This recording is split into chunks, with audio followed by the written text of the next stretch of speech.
A Dayton 24/7 Now exclusive investigation, a warning tonight for homeowners. So officials, they're seeing an increase in a new scam to steal properties. Yeah, Adam, Claire Faith actually spoke with those officials about these scams and what to do to protect your property. She joins us now live in the studio tonight. And Clara, you're breaking down what officials told you. What did they say? Well, a quick claim deed is used to amending or changing a title to a property with a written agreement. Now, Montgomery County officials say they're seeing a number of these scams happening in the county. And now the county is fighting back with a system called FANS to help homeowners get fraud alerts about their properties. The fraud alert notification system does is it permits property owners to receive notification anytime there's a transaction that occurs that relates to the ownership of their property. So that means that they would receive notification if there was a new deed. Okay, so this can be kind of confusing, but how does someone sign up for this alert system? Well, officials tell me it's really easy to sign up. You just enter your property information, your name, but you must be a Montgomery County resident. Now, that's pretty much it. All right, Clara, thank you. A Huber Heights man is in jail tonight after a deadly hit and run in Moraine. Happened last Friday on I-75 South near Dryden Road. 20-year-old Emily Ryan had car trouble, stepped out of the car, was hit and killed. Investigators tracked down surveillance video and identified the white pickup truck's owner. They then found out Nicholas DeBello was already in Boone County Jail on a probation violation. They were also able to locate the truck itself. The GPS data that we obtained gave us the approximate location of the truck. Again, with Oldham County's help and their knowledge of the area and you know, maybe some construction sites in that area, they were able to pinpoint this campground area where he had apparently been staying down there, at least temporarily, and that's where the truck was found. Now, charges against DeBello are expected to be filed very soon. Tonight, we're learning new information after this car crashed into a Kettering home. It happened last night. Police tell us it appears to be a case of distracted driving. Investigators say the driver was checking on her child in the back seat when she accidentally went off the road and into the house. Thankfully, no one was seriously hurt, and that driver was cited. Now today, Dayton City Commissioners approved a contract with a Springboro developer to help rebuild the Wright factory site that was damaged by a fire back in March. You're actually taking a look at video from the scene then. They approved that $280,000 contract to help redevelopment plans for that historical site. The building is listed on the National Historic Register as the first aircraft manufacturing facility founded by the Wright brothers. And it stood as the oldest aircraft manufacturing facility in the world. All right, to weather now, and let's take a little walk here. We can talk to Natalie, and she can maybe explain how we have another frost advisory. This is becoming a broken record here. Yeah, this is just the sign that you don't really do anything until Mother's Day. That's the old saying, as far as so gardening goes. It's so true. Still cold. Got another cold night across the area. Protect those plants. Another frost advisory for the entire or most of the Miami Valley, with the exception of Warren as well as Butler County. This is from 2 a.m. until 8 a.m. As of right now, all of us are above freezing, so you have some time to get any of those potted plants in or whatever you need to protect. 41 in Urbana, 43 up in Wapakoneta, and it's going to be a chilly night tonight. We'll wake up to 30s again tomorrow morning, so kids heading out to the bus stop in the morning, you'll need a coat. 60s by the afternoon. Notice cloud cover building in as the day goes on, so it does become cloudy by the afternoon hours of the day. And then eventually we will see some rain back in the mix for us too. So I'll talk about those rain chances and what we're expecting for the rest of the week coming up.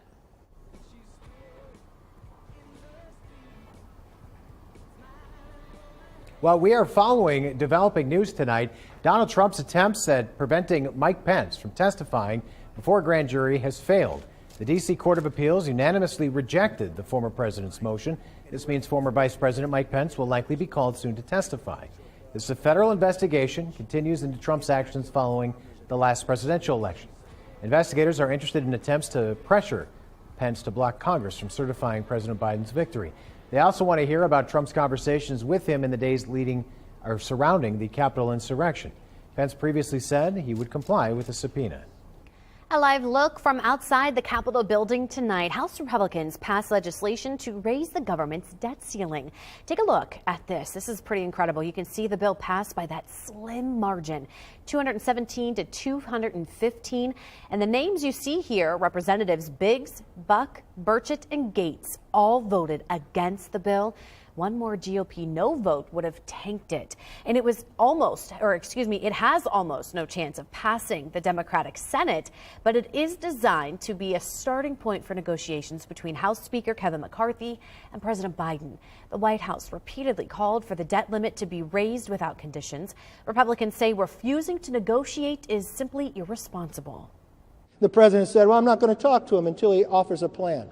Not only did we offer a plan, we passed it. So for more than 80 days, he's ignored the problem. Before more than 80 days, he's ignored the American public. He either has to negotiate now, or we're the only ones that have raised the debt limit and take our bill.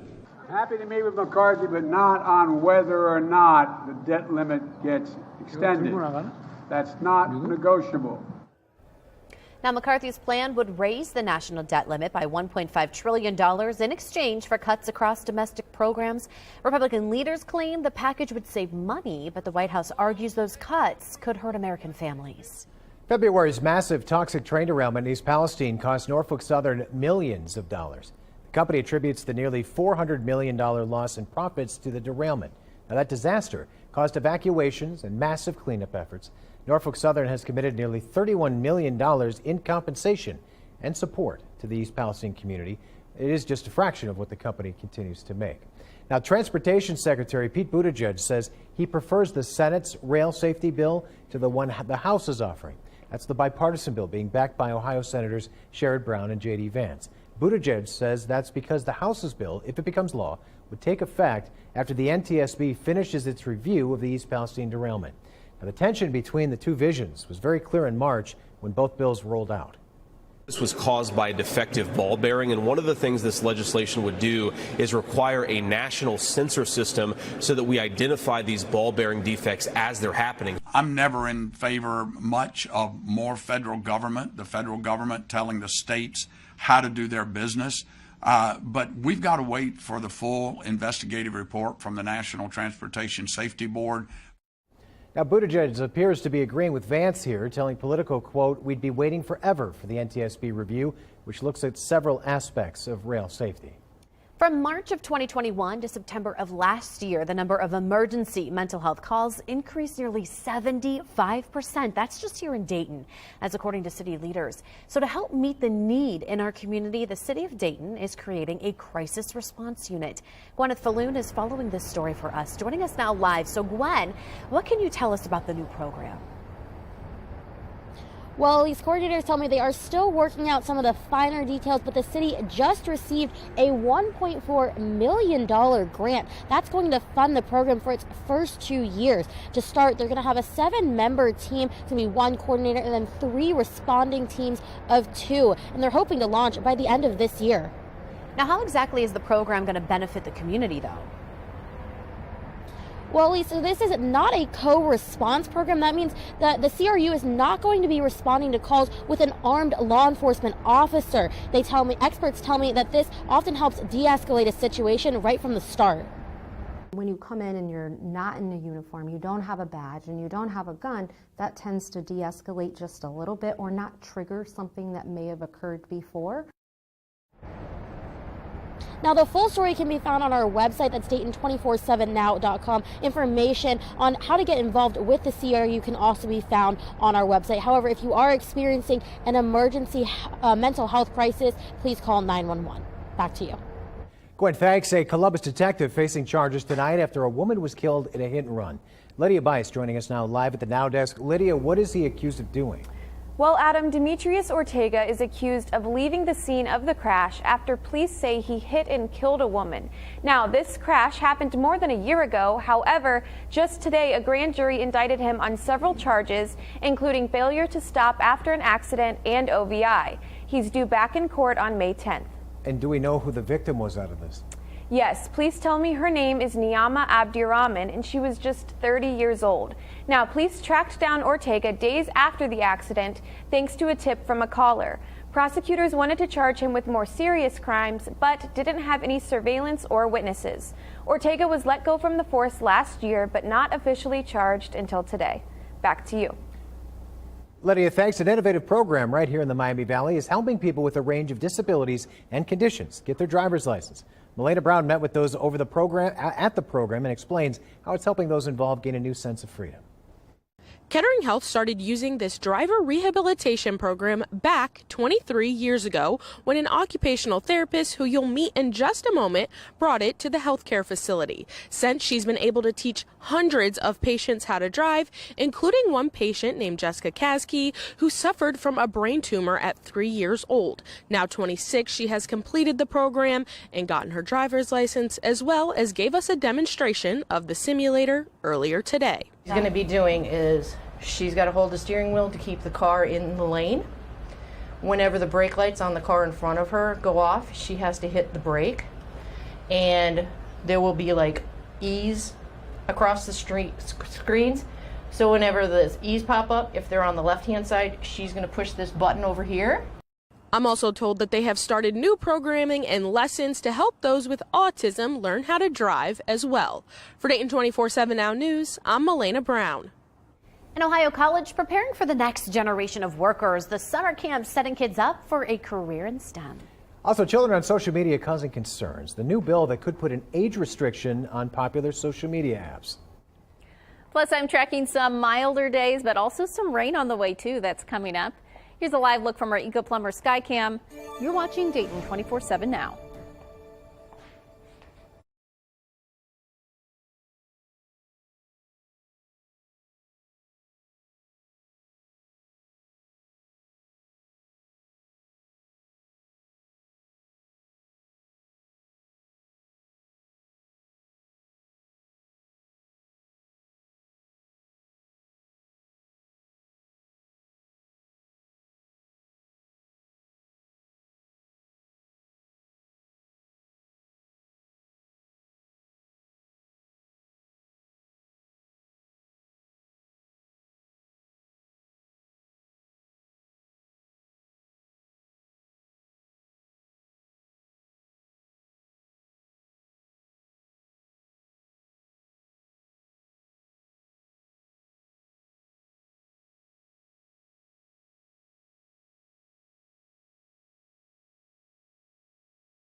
With high-tech manufacturing companies coming to Ohio and promising high-paying jobs, state and local departments, they're looking to schools to help fill those positions.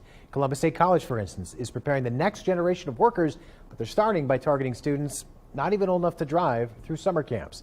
Maria Durant shows us.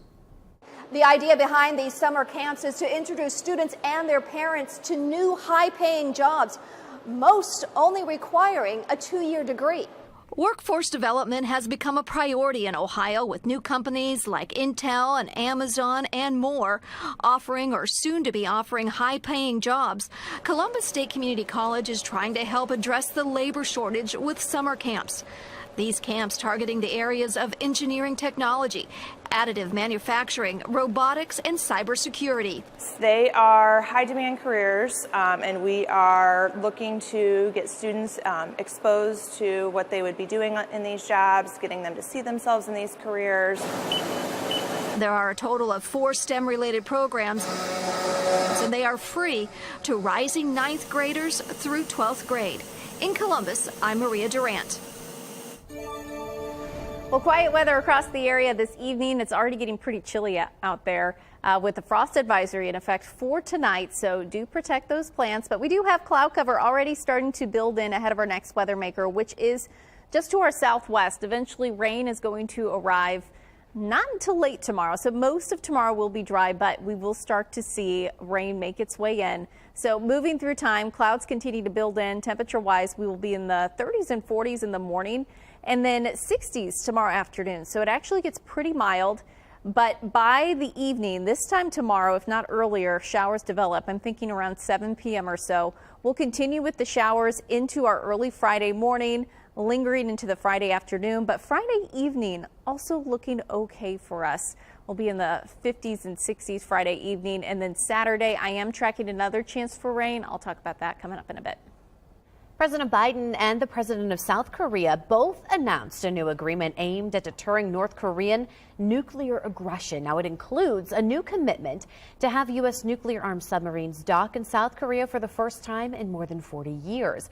Now, the president says there's no plan to station nuclear weapons on the Korean peninsula. The Washington Declaration, as it's being called, comes at a critical moment as North Korea continues to develop its nuclear capabilities. Look, a nuclear attack by North Korea against the United States or its allies or partisans or partners is unacceptable and will result in the end of whatever regime were to take such an action. And it's about strengthening deterrence in response to the DPRK's escalatory behavior. The U.S. also pledged to coordinate more closely with South Korea on nuclear response strategies. Meanwhile, President Biden is still facing questions about his age after launching his re-election bid just this week. At 80 years old, Biden is already the oldest person ever to serve in the office of the presidency. Republican lawmakers and other critics question if his age is impacting his cognitive ability. Biden brushed off those concerns, saying he has a job to finish. I don't think anybody that can say that's watched him over the last 2 years would say that he's performing at the top of his game, and I think that's a concern for every American out there, and should be. I feel good. I feel excited about the prospects, and I think we're on the verge of really turning the corner in a way we haven't in a long time. Biden announced his re-election campaign just yesterday. If re-elected, he would be 86 when ending his second term. Right now, a bipartisan group of senators is pushing to keep kids under the age of 13 off social media. It would also require parental consent to use a platform for those under 18. The senators say it's just about protecting our kids and using common sense. This is simply applying the age-old wisdom of mankind from the real world to the digital world. We don't let minors sign contracts. We don't let them open bank accounts. We don't let them enlist in the military. We don't let them drink alcohol or smoke tobacco without parental consent. Now, the bill could face legal challenges from social media platforms and its users. All right, here's a live look from our Eco Plumber Sky Cam over downtown Dayton tonight. It is certainly cooling off as we approach May here, Natalie. I don't think we're going to be seeing 70s anytime soon, huh? We were just talking about how it would be nice to be out on the patio in the evening. Yeah, just looking up at the stars, whatever, But and not have to, put a winter jacket on. Exactly. Eventually that will come. Not anytime soon, though. We have a pretty cool forecast, some milder days mixed in, but we also have some rain. So late tomorrow, likely around 7 p.m. or so, showers start to make their way into the area. And that's going to be bringing precipitation into the region. We're talking about a half an inch or so. and then another round on Saturday that will also be arriving, bringing a little bit more on top of that. So we do have a couple rounds of rain. Most of it is going to be Thursday night into early Friday. A cold front arrives on Saturday and Sunday. That's going to be dropping our temperatures back into the 50s, only a high of 50 on Monday. I'll have a look at that 7-day forecast coming up. Generous donations to the Fairborn Fish Food Pantry. What organization leaders say these donations mean to them? And if you missed out on those Taylor Swift tickets, well, you might be in luck. How you could win a pair of tickets while also helping save lives. You're watching Dayton 24/7 now.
The Fairborn Food Pantry receiving generous donations today from multiple organizations across the area.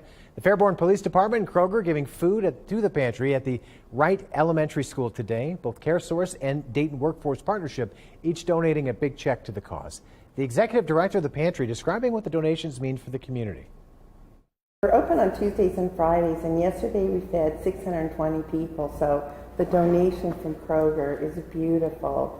One thing we always say, people think of donating food, but not always personal care or toilet paper.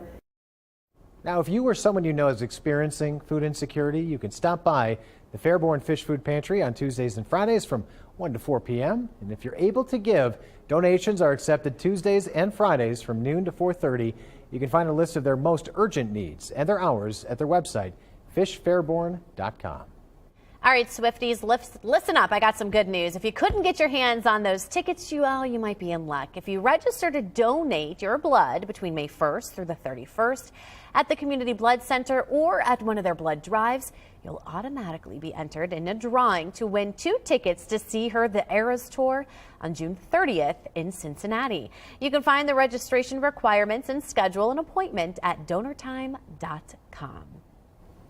Well, the Cincinnati Reds had just 3 wins through 25 games last year. Today, they had a chance to record a 10th win of the season, while the Texas Rangers were wanting to avoid being swept. You're watching Dayton 24/7 now.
The Dayton 24/7 Now News app, brought to you by the Jeff Schmidt Auto Group.